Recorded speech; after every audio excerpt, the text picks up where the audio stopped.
Assalamualaikum warahmatullahi wabarakatuh. Eh, Terima kasih. Hari ini kita akan melanjutkan materi kita untuk kelas 9 SMP ITL Mupid. Hari ini kita akan membahas bab 6, materi tentang bela negara. Ya.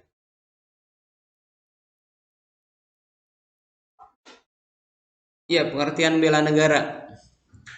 Bela negara dalam pikiran kita selalu identik dengan berperang, angkat senjata. Oh, itu ternyata tidak betul.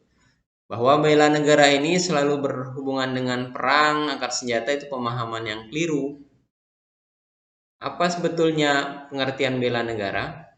Nah, bela negara itu dalam konteks sekarang ini kekinian bukan harus dengan angkat senjata, dengan berperang yang dilakukan oleh militer atau TNI yang memang sebagai alat negara dalam mempertahankan keamanan negara kita, tetapi pengertian bela negara adalah sebuah sikap atau tekad dan perilaku warga negara yang dijiwai oleh kecintaan kepada negara Kesatuan Republik Indonesia yang berdasarkan Pancasila dan Undang-Undang Dasar 1945 dalam menjamin kelangsungan hidup bangsa dan negara. Jadi wujud pembela negara ini berdasarkan Undang-Undang Dasar dan Pancasila. Bela negara bukan hanya kewajiban dasar manusia, melainkan juga merupakan kehormatan bagi setiap warga negara. Pentingnya bela negara yang pertama untuk mempertahankan negara dari berbagai ancaman. Ancaman negara-negara yang ingin menguasai negara kita.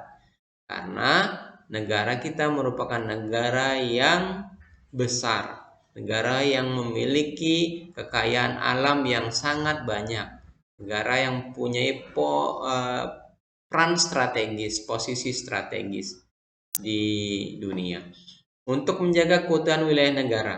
Ya, bela negara ini kita lakukan supaya negara kita tetap utuh dari Sabang sampai Merauke, utuh masih tetap 34 provinsi. Jadi jangan sampai terpecah belah menjadi negara-negara kecil atau menjadi negara-negara bagian.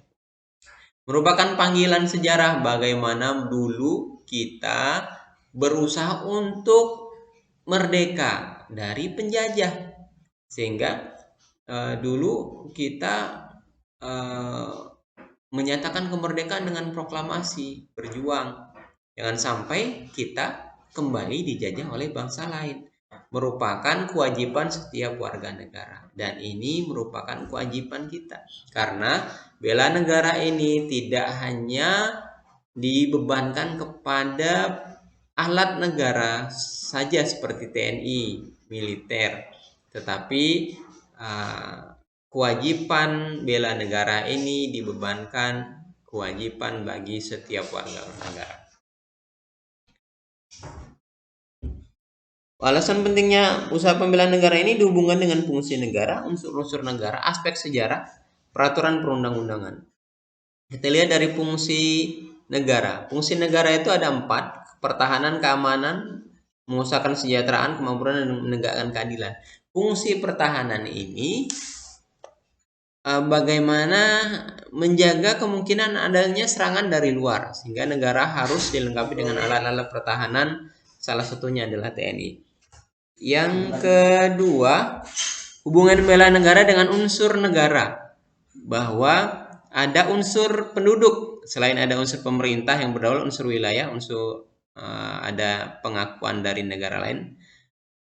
Unsur penduduk dalam arti warga negara ini, warga negara bukan unsur pendukung dalam penyelenggaraan pertahanan dan keamanan negara. Warga negara dalam posisinya masing-masing memiliki peranan penting dalam menjaga dan mempertahankan kedaulatan dan keutuhan negara. Hubungan dengan sejarah sudah tadi saya jelaskan bahwa bagaimana kita meraih kemerdekaan dari penjajah bangsa lain sehingga kita bisa merdeka, bisa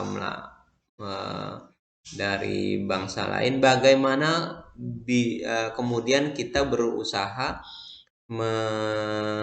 mempertahankan kemerdekaan ini supaya kita tidak lagi dijajah oleh bangsa lain dan kemudian bisa membangun bangsa ini sehingga bisa mewujudkan cita-cita negara kita.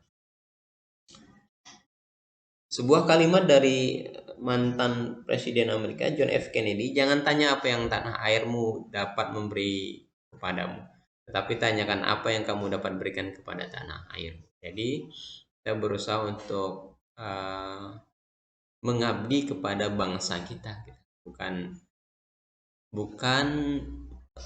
mencari hidup di negeri kita.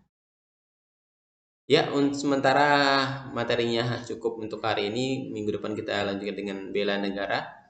Hubungannya dengan peraturan perundang-undangan. Ada landasan ideologi, undang-undang ideologi Pancasila, landasan konstitusi, undang-undang dasar, dan landasan struktural. Terima kasih